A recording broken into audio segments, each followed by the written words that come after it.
So my name is Penny and I work for Tauranga City Libraries. I'm a children's programming and partnerships specialist. So I'm going to talk to you a bit about my trip to the States, and then I'll talk about what I have managed to implement in our libraries since being back. So I will just start the PowerPoint, I hope. Here we go. Okay. So first of all, what is a sensory story time? So it's a story time that's specifically designed for children with special needs, such as those on the autism spectrum or with sensory processing difficulties. And as to why we might need these types of programs, the US Centre for Disease Control and Prevention say that 1 in 10 children have an autism spectrum disorder and 1 in 6 have a developmental delay. These are American figures, but I don't imagine things are much different in New Zealand. You might think if you're really welcoming, friendly and inclusive, then that would be enough. But families may still not want to attend normal story times for fear of disrupting the group. Offering a special program for these families is a powerful way to let them know that they are welcome in your library. So many United States libraries have been running sensory story times for several years, but when I posted a question on NZ Libs, ask if any New Zealand libraries were running similar programs, I was unable to find any. I know there are some now. Christchurch seems to be running them on a regular basis. I think Hamilton may have run or be running some, and there may be more. Anyway, online research at that time led me to SNAILS, which stands for Special Needs and Inclusive Library Services. This is a networking group made up of youth services librarians in Illinois. And so I applied for the Edith, Jessie, Carnell Travelling Fellowship. I was successful, so last year in April I travelled to Chicago. I spent 8 days in Chicago, and in that time I visited 8 libraries and 2 schools. I observed 9 different sessions and travelled about 540 kilometres on public transport. If you look at the map, Chicago is right down in the bottom right-hand corner, and these are all the libraries I visited. So you can see I did get around a bit. All of the sessions were different, but they all had a number of features in common. For example, for the first thing is the environment. They were all held in separate rooms. It's a bit of an issue for us in New Zealand because many libraries don't have a separate room where you could hold it. The idea is to minimise the number of distractions. It needs to be quiet. Subdued lighting is best. Most restricted numbers. One library session had 20, but most of them were less than 10 children. And there's also not too many distractions. Unlike regular story times, we don't do clapping in a sensory story time, unless we use New Zealand Sign Language type of clapping. So no sudden noises. Another common feature is the visual schedule. Children on the spectrum like to know what is coming up. And this is a way to make sure they feel safe and secure because they know exactly what is happening and what is going to happen next. So the visual schedule is made up of symbols displayed in the order they're going to happen. And then as you do each activity, you take that symbol off the board so they know at any time exactly where they're up to. There are lots of expensive programs you can buy to produce these sorts of pictures. But I found a free site which is called Picto for Me. So that's P-I-C-T-O, the numeral 4, and then me. Oh yes, it's down there.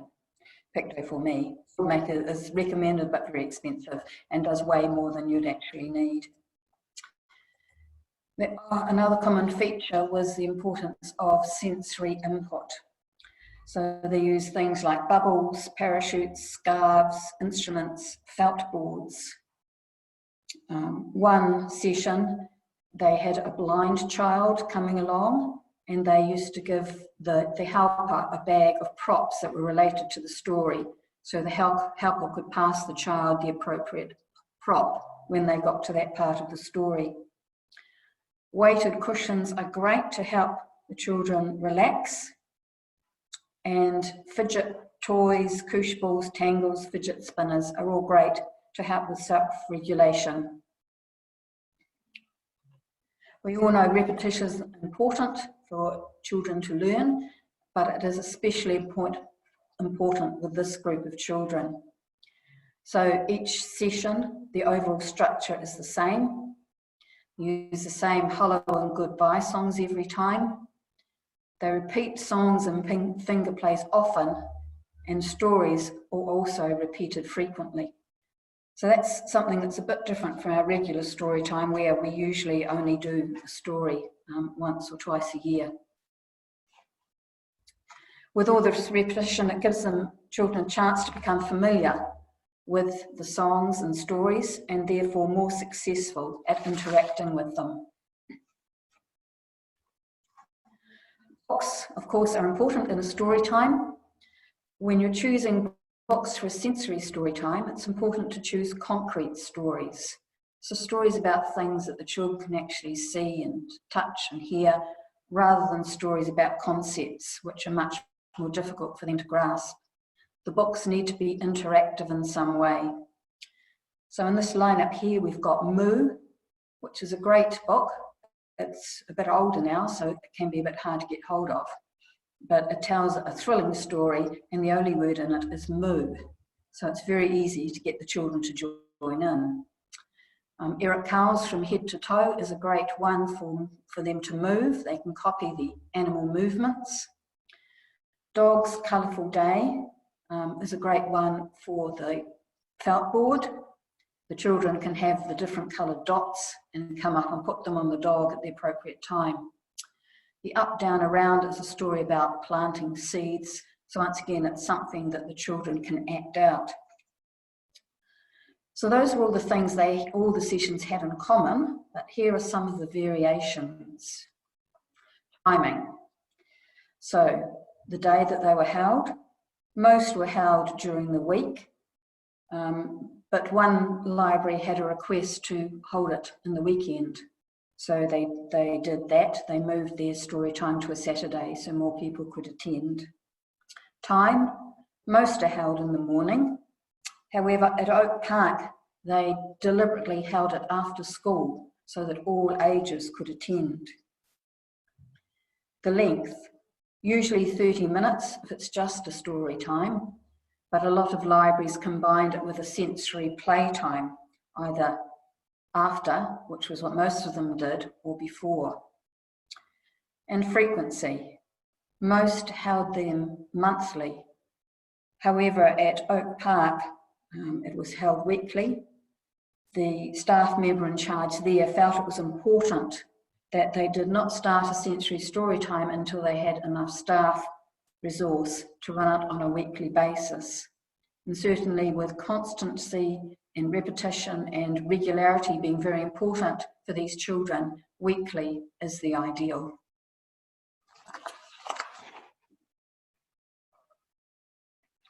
Number of presenters, many had a single presenter,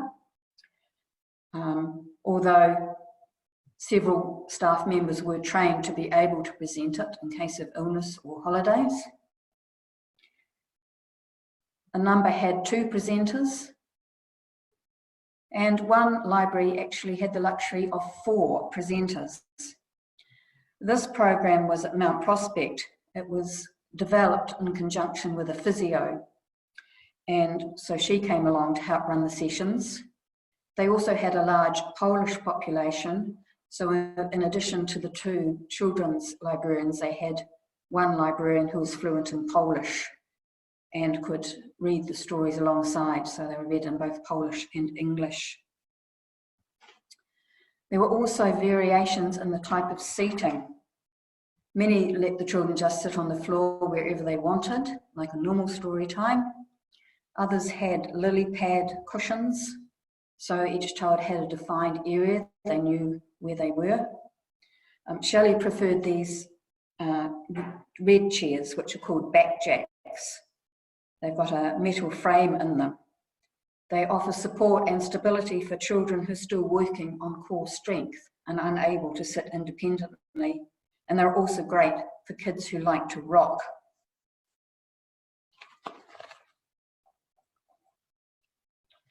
As I mentioned, a number of libraries ran a sensory playgroup in conjunction with the Storytime. So these are some of the things they had available. So all the colourful cushions, these were in the library that were working in conjunction with a physio, and she brought these along for the children to play with. But on the right, you can see it's just a blow-up airbed, which the kids loved bouncing on. At the top right, we have a bin full of strings of beads, the sort of thing you'd use to decorate a Christmas tree. And this was by far the most popular activity available. The kids just loved running their fingers through them, picking them up, draping them around themselves. Another really cheap idea is the one underneath, which is simply lots of bubble wrap taped to the floor for them to walk along in bare feet or feel with their hands, pop the bubbles. Sensory bins are very popular in the States. This is one that is an Easter themed one. It's filled with black beans and it's got little rabbits and carrots in for the children to find. They used a lot of food items in their bins, which I see as being a no-no over here. And then next to that we have sensory bottles, which are bottles filled with water and various other things for kids to roll around and find what's inside. So the idea of running a sensory story time may seem daunting. It certainly did to me before I went on this trip. But if you run regular story times, you've got pretty well the skills you need to run a sensory story time.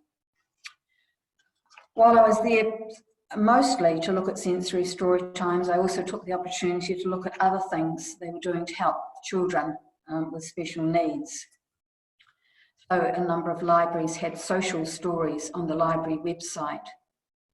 Here are a couple of slides from a social story I made for one of our libraries. The idea is that parents read this to their children before a visit to the library, so the children has some prior familiarity with the library, with what's available there, with what things look like. So they're more secure when they actually visit there in person. Sensory backpacks, these were a great idea, I thought, which is why I've made one, which is what you see there. So the idea is that the children can borrow these while they're in the library and can use their various items to help them feel more secure. And after we finish the PowerPoint, I'll talk a bit more about the backpacks I put together and show you some of the things that are in them. Another library had what they called discovery skills kits. So these kits had a couple of books on a particular subject, different tactile type activities to do that were related, and launch pads with appropriate apps. So launch pads are a bit like tablets, but there's no internet connection. They are preloaded with specific games. So they had kits on things like emotions, sequencing, letters, getting dressed, and storytelling. A number of libraries had an accessibility hour, and I noticed a number of shops around New Zealand are also doing this, opening either earlier or staying open later to offer families with children on the spectrum to visit in a more comfortable surroundings, less busy, and usually the lighting is dimmed. So when libraries hold accessibility hours, they usually open an hour earlier. They include a sensory story time and a couple of sensory activities. The air conditioning and lights are turned off unless they're absolutely needed. They also often have special guests, such as therapy dogs, or therapists, therapy horses. They found it was there weren't lots of people coming to them, but it was a good way to build connection with their parents and run ideas past them. Some libraries hold sensory movies. So this particular picture is of the movie theatre in Northbrook Library, which seats 200 people. Wouldn't you love your own movie theatre? So the idea with the sensory movies is that it's not completely dark, it's just dim lighting. The volume is quieter and people aren't expected to sit still and be quiet. They can move, they can talk, fidgets are provided, and headphones are available. So Northbrook provided family sessions on a Saturday afternoon, and they also had adult movies for adults on the spectrum, which were held during the weekdays. One library also had adaptive books. So basically they had someone who took picture books apart and laminated them with picture signs underneath each illustration to convey the story in a pictorial way. One library offered supported gardening. So they had a special needs class from a local high school come along to visit every so often and do things in the garden. So while we were there, they were doing some planting. They were also making some decorated plant labels and helping us put together that veggie pod, which is down the bottom, which provides a good way for people in wheelchairs to garden. And you can see in the garden they had a visual signing aid for people who are non-verbal. The same library also offered supported cooking, although cooking's a bit of a misnomer. Nothing was actually cooked. So things like fruit kebabs or icing pre-made biscuits. One library had a book club, which they took to a local high school with a special needs class. They used a simplified version of this book, Fish in the Tree, which is about a boy with dyslexia. So each week they would go over the main points of the previous chapter and then distribute new chapters. So the children had a choice of either a written chapter or they could have a picture exchange communication version of it, and they took turns reading it. They then went over the main points of that chapter and had activities related to the chapter. Another library had teen volunteers who acted as buddies to children with special needs for a program which ran weekly for 3 weeks and run 3 times a year. So they did things like make videos, do art, play with clay, and do STEAM activities. Other programs I saw, adaptive puppet show, so like a sensory story time with puppets, sensory yoga, sensory science club, a Lego build workshop with children with special needs. So there were lots of different things done by different libraries in order to cater for this section of the population. My main focus was on children, but I did also find out a bit about things that libraries are doing for adults, and we'll quickly cover that next. So they had team building with giant Jenga. Colouring in was also popular. So like our normal colouring in clubs, but for people on the autism spectrum, and they played relaxing music while they coloured. They also had a next chapter book club. So this is, if you're interested, look online for Next Chapter Book Club. It's got its own website. The idea is that you have a group of 4 to 8 people along with 2 trained facilitators, and they spent an hour reading a book aloud and discussing it. One library offered special needs adults volunteer opportunities. Obviously, you need to be careful choosing the tasks. So they had things like dusting the shelves, putting away picture books, because there's just one letter to match up. I've no idea what stamping rail slips means. Pushing back the DVDs, or their favourite job was the supply sheet. So they'd go around the various desks and ask the people there if they needed any supplies, and fill in a sheet showing how many pencils, pens, etc. they needed.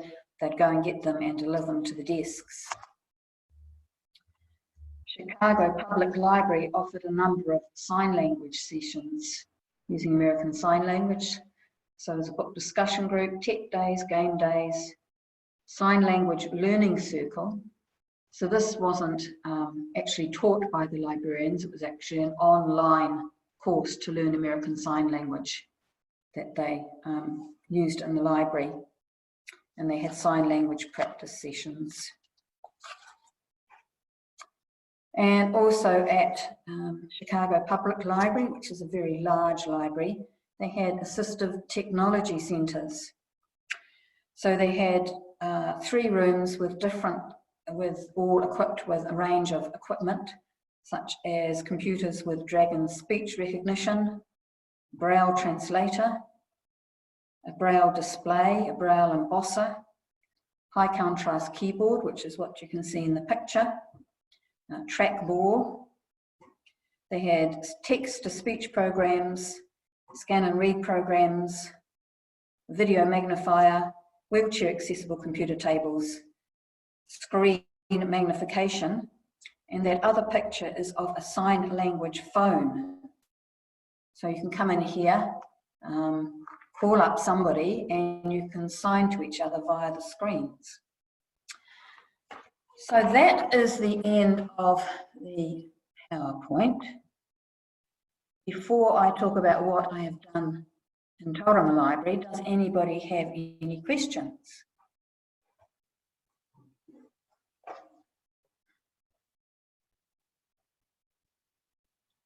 No? No questions?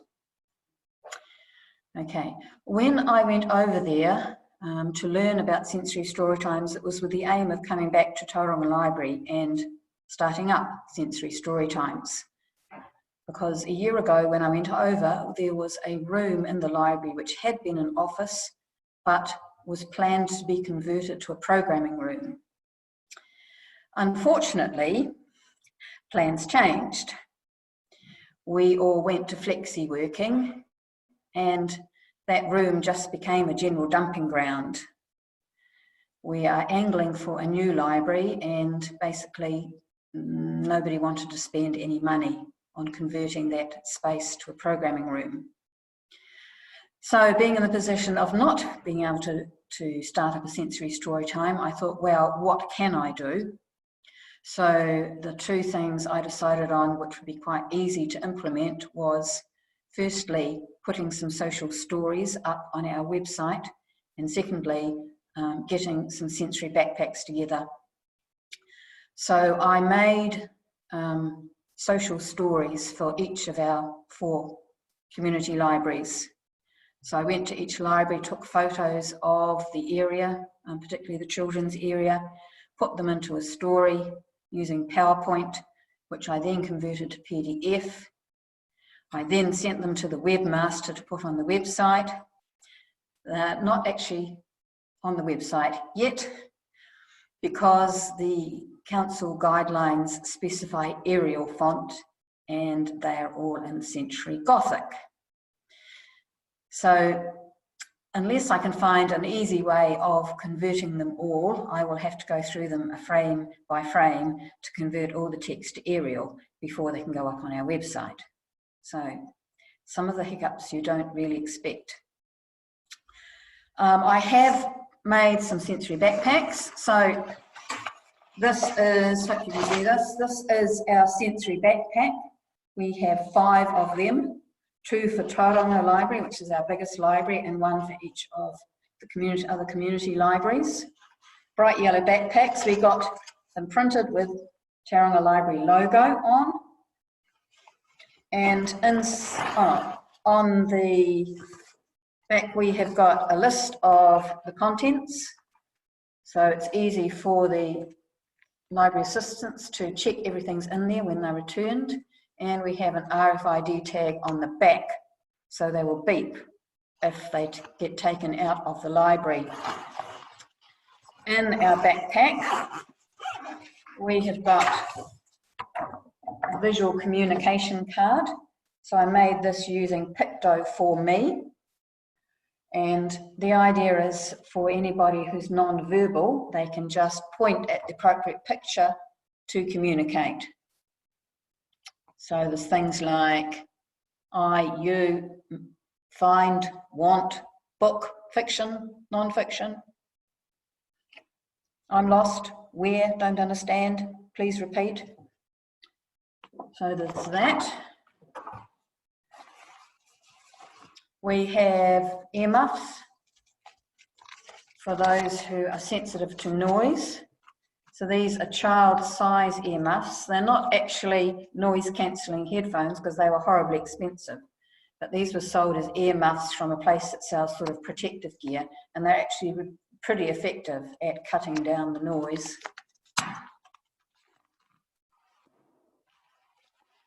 We have a weighted snake. So this is filled with little beans, and so the child can wear it around their shoulders or put it on their knee, and the weight can help to calm them.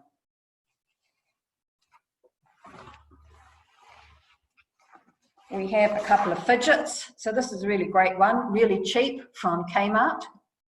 So they can feel it, and it's very tactile because of the bubbles on it.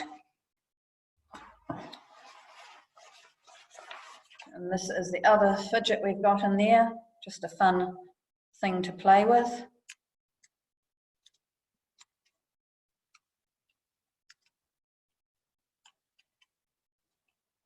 And lastly, we have a set of calm down cards, which I made. I found most of the pictures online. I took pictures of our own fidgets. Some of the things I couldn't find photos for, I got my granddaughter to pose for. And so it's just a range of different activities that they could try if they're starting to feel stressed, feel like they're about to have a meltdown. They can just try some of those to calm themselves down. So the backpacks are all ready to go. I visited the circulation assistance meeting in Tauranga this morning to talk to them about the pack and how it's going to work. So basically anybody can borrow it. They don't have to be a library member. They just need to come up to the issue desk and ask for it, and they can take it away and use it while they're in the library. They need to return it once they have finished before they leave the library. And if they forget to do that, then it will beep when they go out. So the circulation assistants will have a form to fill in. So they'll put down the time when it was loaned out, the name and phone number of the person borrowing it, and then the time when it is returned. When it is returned, they will use the list on the back to check that all the contents are there. If anything gets broken or anything goes missing, they'll make a note of it, but the person borrowing it will not be charged. They'll just need to let me know so I can do any replacements needed. I am then going out to all the other libraries to talk to them about it. Oh, one thing once it's been returned, they will wipe all the items with antibacterial wipes, just in case, because children on the spectrum often like to put things in their mouths. So these will be launched shortly. I'm still just waiting for our publicity person to make the signs that will go up in the library so people know that they are there. And I'll also be sending out an email to all the relevant local organisations to let them know that we have things available. Right, any questions?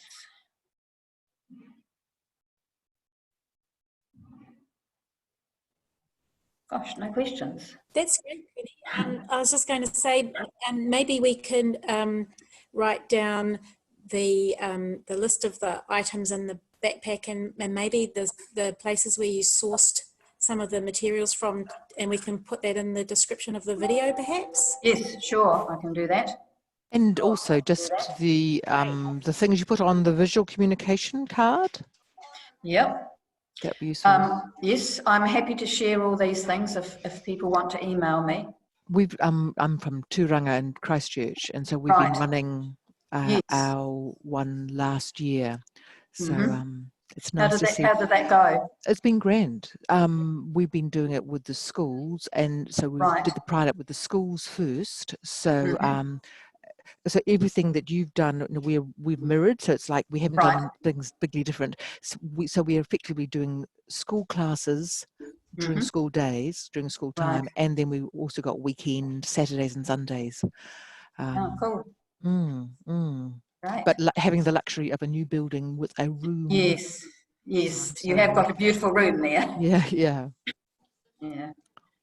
Right. I had to go, so I'm sorry I had to leave because I would have liked it. Go well and well done. Thank you. Bye.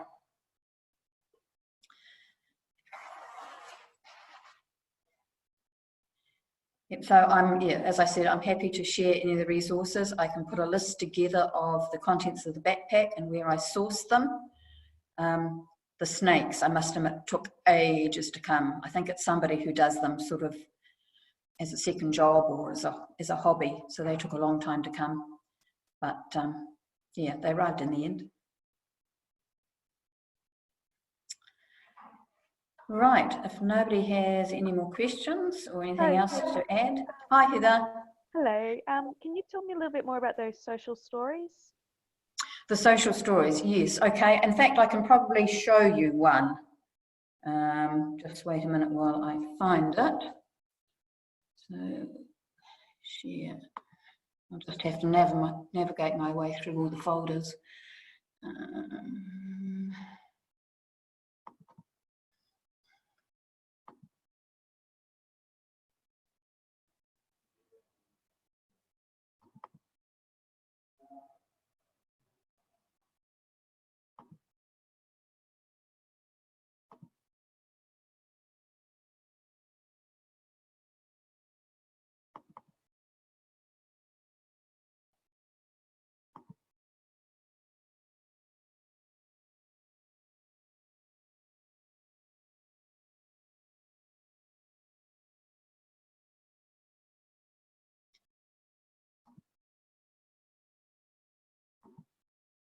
So this is the one for Papamoa Library. You've got a photo on it there. So I actually used a template from the Libraries and Autism website. You can see the address down there. It's www.librariesandautism.org. That gives just a bit of an explanation about the rationale behind it. So this is the entrance to my library. I take my library card with me so I can borrow things.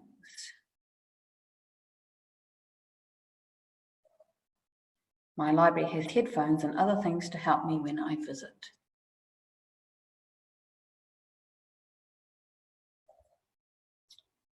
And some behavioural guidelines. This is the children's area. There are lots of things to do in the library. I can sit and read. So it's got, when I'm in the library, my behaviour should be as calm and quiet as possible. If someone or something is bothering me, I can move to another location or let a library staff member know about the problem. Here's our dress-ups. And I put the dress-up clothes back when I have finished. Games and puzzles. I can cuddle with stuffed animals. I am gentle with them. I can go to a program at my library. When there is a program, the library might be noisy. I can use headphones if it is too loud. There are toilets in the community centre next to the library. Children's area has books, audiobooks, music, and movies I can borrow. This is how I find a book at my library. I can look for books in my library's computerised catalogue. I can search by title or author or subject. I can do this on computers at the library or from home. The front desk is where I can check out books, movies, and music. I might have to wait quietly until it is my turn. At this station, I can check things out by myself. I need my library card and my password to use this checkout station.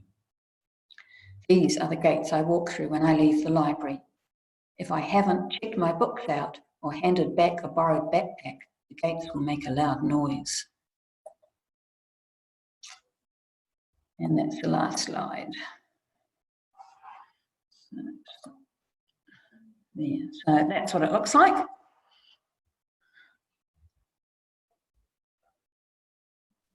Thank you, and good luck getting all the fonts to council. Yes. Luckily, the little ones in Arial, but all the big ones need to be changed.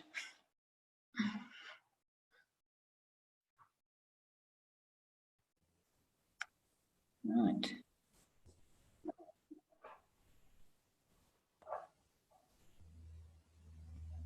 Looks like that's it. So, Helen, if I get that information to you. Yes, please, Penny. And I just want to say thank you so much for your time. That was really interesting. And I think that there's lots of ideas to work off of. And I'm sure that many more people will be viewing the recording. So thank you so much for your time. You're welcome. Thanks, Penny. It's been great. Really good. You're welcome. Bye.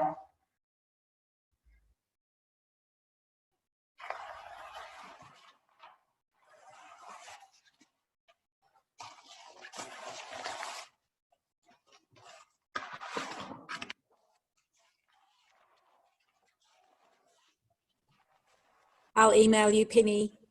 Great, thanks. Okay, thanks. Bye. Bye.